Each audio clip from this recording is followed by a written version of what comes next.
Hi guys, it's the Island Girl and I'm back with another reaction video for you today. And today I'm reacting to Americans fall for cults much easier than Brits. Here's why. And I'm getting this one from Girl Gone London. The link will be in the description below. Please go over and show her some love. Tell her Island Girl sent you. All right, guys, we're going to look into this one because this is going to be an interesting video in my eyes. So come on in, wrap back, put a smile on your face and enjoy. To all my regular schmeglers, day one, to the pies, to the poos. Come on in, wrap back, put a smile on your face and enjoy this reaction.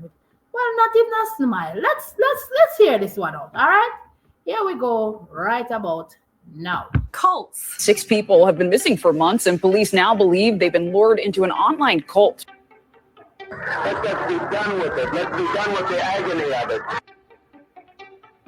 After 10 years of living in the UK, there's a noticeable lack of them here. But back in America, they are seemingly everywhere. And that made me wonder, are Americans more susceptible to cults? In this episode, I'm diving deep into American versus British attitudes towards cults to help explain why Americans seem to fall for them much, much more easily. Okay. But before we talk about the numbers of cults in each country or the different cultural attitude towards them, let's define what a cult actually is. Because there's a difference between a cult and something that's cult-ish. Okay. A cult is a group with a particular and often dangerously fanatical ideology. The word cult comes from cultus, meaning worship, which is why having a charismatic leader is often an important part of a cult. The recipe of a cult, if you will. No leader. Some people argue that all religions are cults, depending on the definition you use, and certainly some religions follow this much more closely, but other characteristics of cults are things like secret knowledge. So you're not publishing your full beliefs openly, and you're relying on secret knowledge between members. Okay. Then there's things like toxic behaviors, as well as a degree of authoritarianism from the cult leader. In today's context, if you go to a Church of England service every Sunday and bake bread for the local neighbors and try to fundraise for homeless charities, and you are free to discuss your questions about doctrine and differing beliefs without being shunned, you're part of a religion, or you are religious. Okay. On the other hand, if you're part of a group that forces you to shave your head and says that they know the ultimate answer to your salvation as long as you pay increasing amounts of money to gain access to it, and you are banned from communicating with people outside of this group, congratulations, you're in a cult. And then some things are cult adjacent or cult-ish. They don't fit the cult criteria, but the members act brainwashed or unable to consider other options or are overly committed to something. Some people joke, or maybe they're serious, that there's a cult around something like Apple products, for instance, or CrossFit. And then, of course, there are plenty of political cults and things like life coaching opportunities that could be seen as a cult. But I wanted to discover why it seems so much more prevalent in the US than in the UK. And on researching just how many cults each country has, I was right. The US is considered to have over 10,000 cults, so plenty of choice if you feel like being in a cult is your calling. What? Over 10,000 cults are in existence in the US? Are you serious? Okay, Kaylin.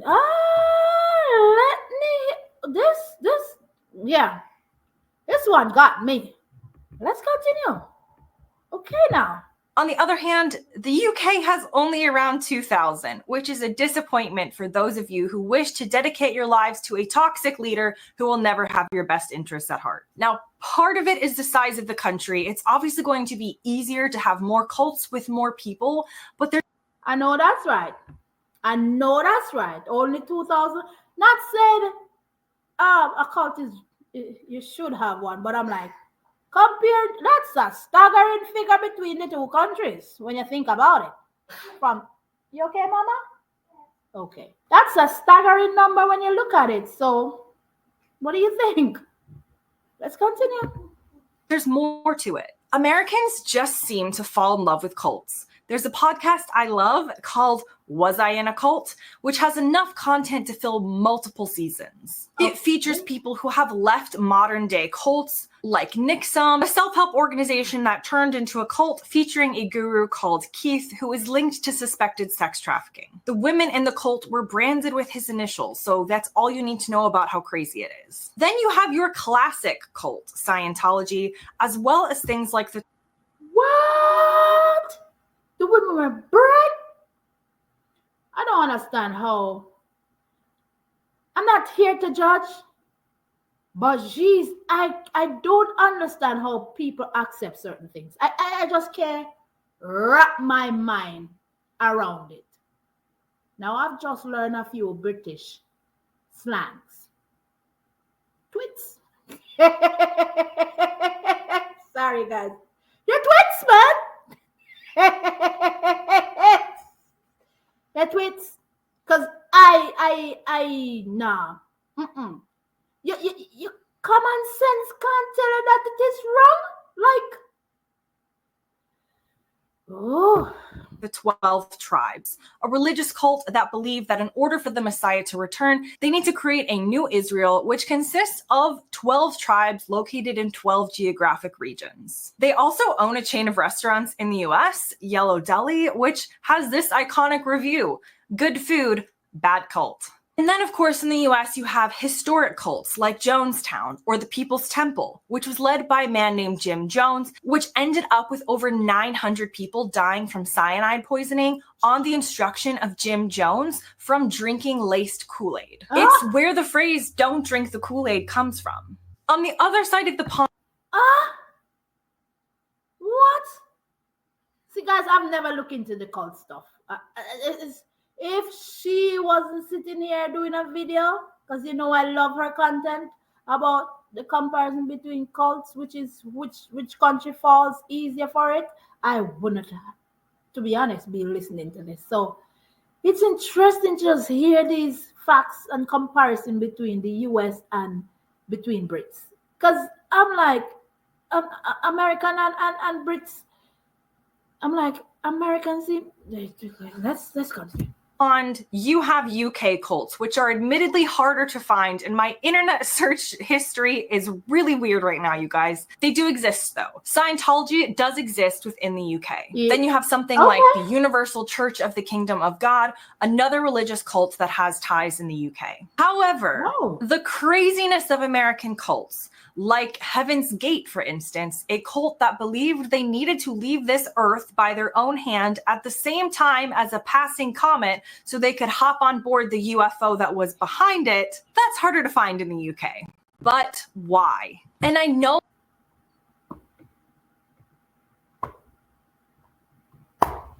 I shouldn't be laughing about this stuff, but go on.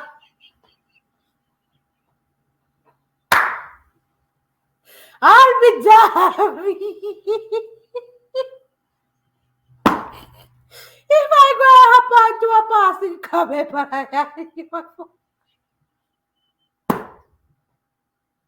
I'm sorry, guys. I'm so sorry, but that is funny. I've never heard of this crap before. It's just so nonsensical when it when she said it a while ago, guys, it's so nonsensical. It just sounds stupid, though. It just sounds... jeez. I need to come out with my British slangs in this one, because no. Are you serious? And people believe this stuff. And that it's easy to just say, especially if you're British, well, Americans are crazy, and we're not. But there's more to it. First of all, as I've discussed multiple times before, America is a much more religious country than the UK. It is. Historically, this makes sense. The original European settlers of the US were religious groups like the Puritans, and a history of immigration means that a lot of immigrants brought their religious views with them, including Catholicism and Judaism, and that religion often helps them stay connected and feeling to their homeland. That's true. And when I say Americans are more religious, I mean actively participating in religion, rather than just saying saying you're a Christian because you occasionally show up to the Christmas Carol service at the local church. You can define yourself however you want, but the definition of what I'm saying as religious is not that. In the US, over 40% of Americans are in church at least once a month, with a solid 20% attending every single week. In the UK, this is about 5% of the population. Woo. And so why does this matter if we're not saying that all religions are cults? So Americans are more religious. Does that necessarily mean they're more culty? Well,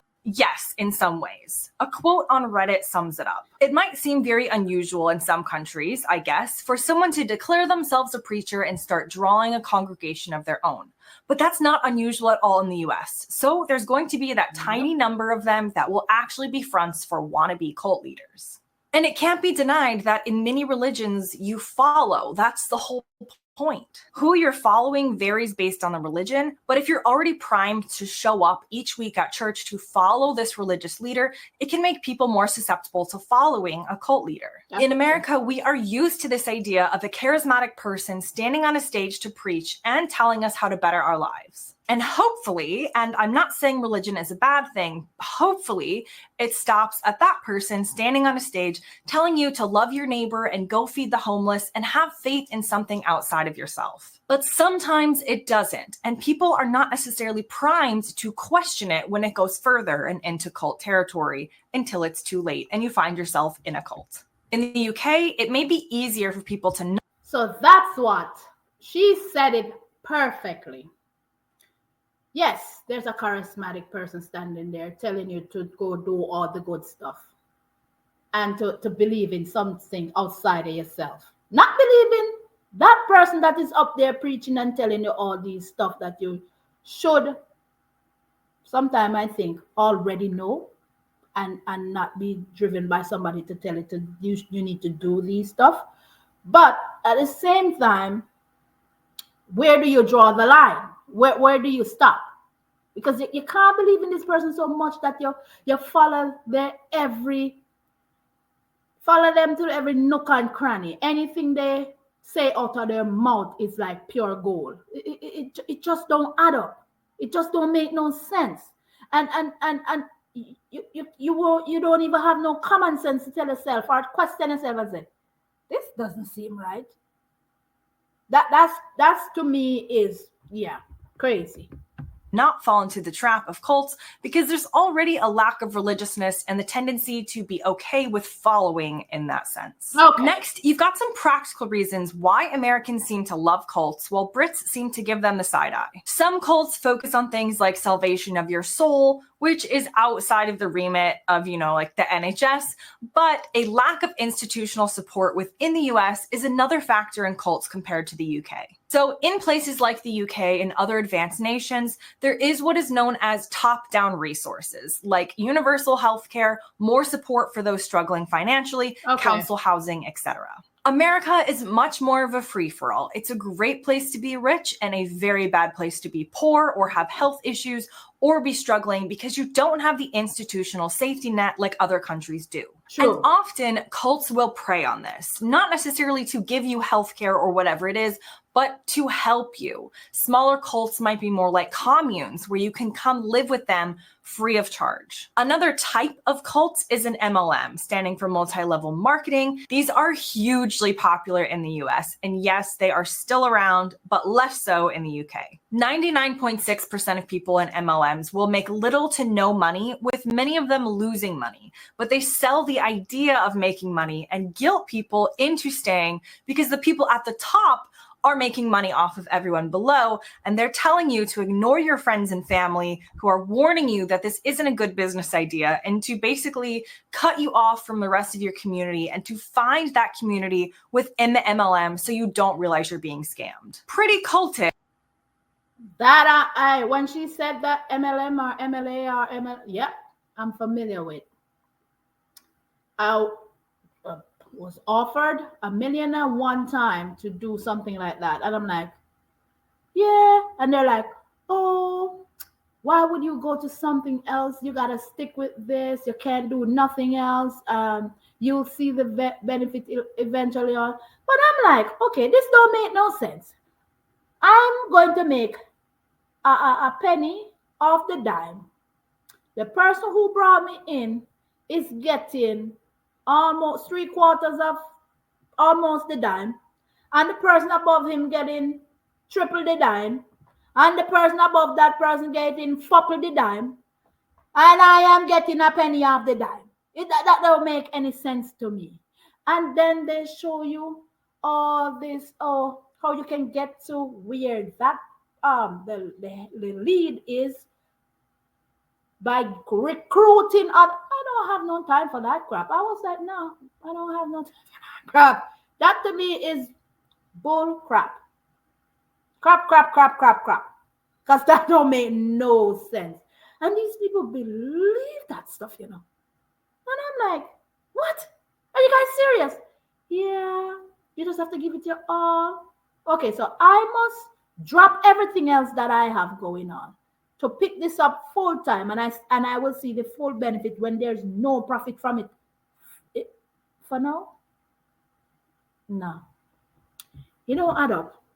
But more Americans will fall for this because think about it. People who don't have that institutional safety net in life from a practical perspective are going to be much more willing to try anything they can to make money to make sure they don't end up homeless or without the ability to pay for their healthcare costs than someone who does have a ground level of support from their country and government, that there are going to be more options for them if they fall on hard times. That's true. People don't usually join cults out of a fascination with wanting to hop on board a UFO to see if they can ride a comet to the next life. Often, I'm sorry, guys. She get me this time with this one. She gets me again. Got me again. That day. People don't. I'm sorry, guys. People don't. If you're in dire need or people who have money or who have a safety net, they're not going to jump to something like that. It's just the truth. They join out of desperation.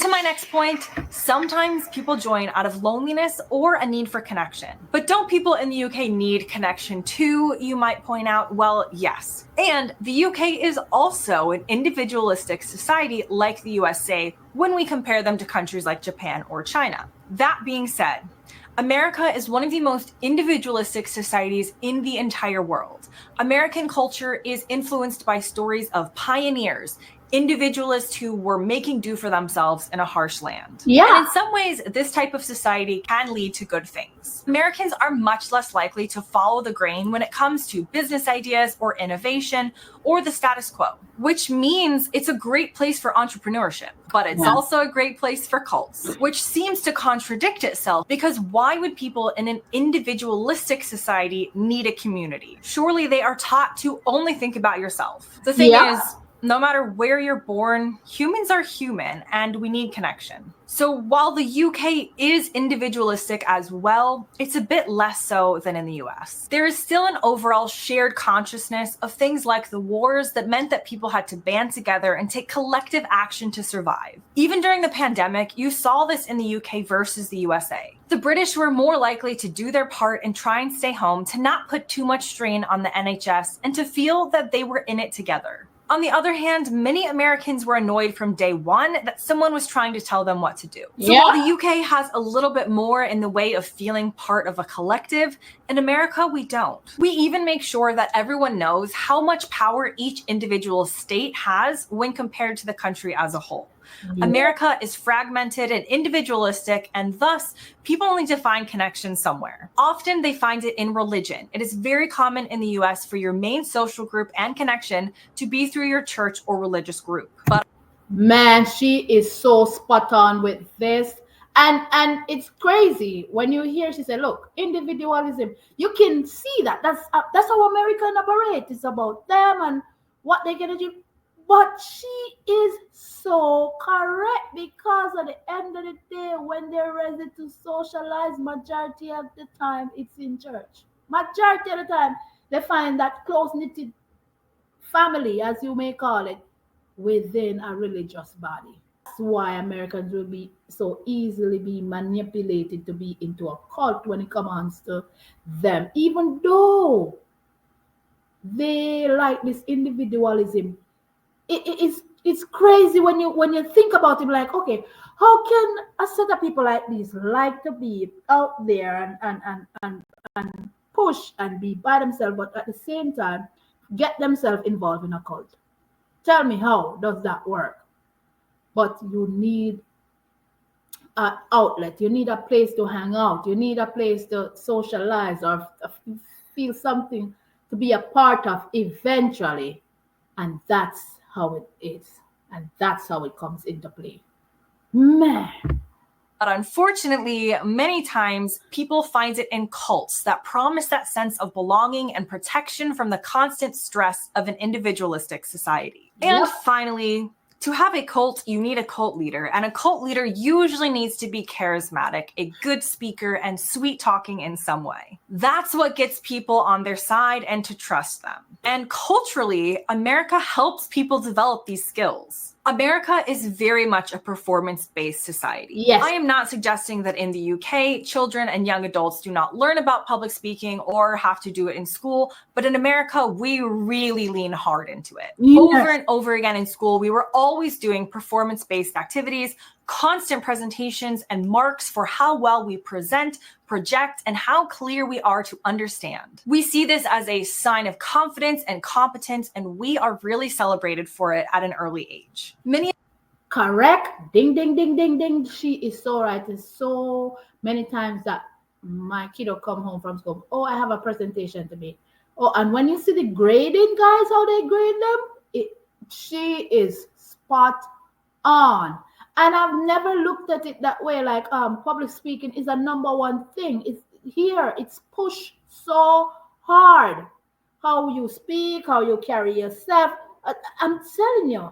And you are celebrated for that. And how well you're doing that. Wow. And the kids who stand up more, they get a better push. Many of us also have to participate in a lot of extracurricular activities, as we call them, in order to be admitted to university. Yep. The system and what they look for is different than in the US. So we're all in things like debate club, or as a personal example, I was vice president of the Spanish Honor Society in high school, which was sort of something you joined if you had good grades in Spanish and wanted it to look good for college. But I had to give a speech at the age of 16 in Spanish to an auditorium of parents and students. Often the confidence that people see when I am presenting is funny to me, because I am actually not somebody who is at the head of a social group or the one talking the most or the loudest at any sort of social event. I'm usually in the corner eating snacks to try and avoid it all. But when it comes to presenting and public speaking and entertaining and informing in this way, I am confident because I learned how to be within the system I grew up in. Yep. But instead of starting a cult, I decided to start a YouTube channel. So I would like to think I'm using my powers for good rather than evil. And so there you have it. Perhaps you can apply these learnings to recent events. That's up to you. But I hope this helped break down why those in the US seem a lot more willing to sign up for what seems like crazy and incredibly fringe movements, whereas those in the UK seem a lot less interested and mainly want to be left alone to tend to their gardens or go to the pub or meet up with friends to do non-culty activities. Thanks very much for watching. Please don't join a cult, and I'll see you next time. Love it. Bye. Love it. Love it. Love it. Love it. Love it. Love it. Love it. I get where she's coming from 100%. And when you look at the way that she explained it, it makes kind of sense. It makes kind of sense. It made a lot of sense, because when you look at people who are struggling and that needs that sense of somewhere to belong to and think that somebody's gonna hold them up, or they don't have to worry about where, if they're, where healthcare is concerned, where living is concerned, they're easy to gravitate towards a cult because all of those things are provided for them. They don't have to worry about a certain thing. So yeah, they'll believe everything that's coming out of that person's mouth like a drop of gold. It's just it. It's like a crumb that you keep feeding them, and they keep picking and going along until there's no turning back. Whereas in the UK, when she was like, no, you have the NHS, you have things that are being provided for its citizens here in the UK or in the European region, then these countries kind of provide, so the people have a cushion. in a sense. You know what I mean? And they are not as religious. They rather go out and they have a more sense of solidarity, of togetherness. I think we're all in this together. Not it does have to do with segregation and feel like, okay, I'm rich, you're poor, you're this, you're that. So you stay over there, so you stay over there, and I'll stay over here. No, we're all in this together. Let's figure it out. You know what I mean? That's the UK's. That's what they give. Whereas in the US, it'd be like, okay, to each his own, because each state have its own set of rules on which one can do this and which one can do that. The poorer class of people have to worry about themselves, while the richer class stand up on the top. It's. Let me not go any further. Let's leave it at that. Very good video. 10,000 compared to 2,000. Look at that. Flying comet pass and you're gonna jump on you. You're going to jump on you up. Oh yeah, I can't. And then when you think about what she said, I'm like, it sounds so far-fetched. Why would you? Oh, you okay? You okay, Ryan? Okay. Why would you believe something like that? Why? Oh, jeez. Be good, be kind, love each other. Be safe out there, guys. Think. I still can't wrap my mind around this. It don't make no sense to me, man. It really doesn't. Don't forget to give this video a big thumbs up. Like I said, the link for Girl Gone London will be in the description below. Love you guys, and I'll catch you guys in another video. Bye. Wow.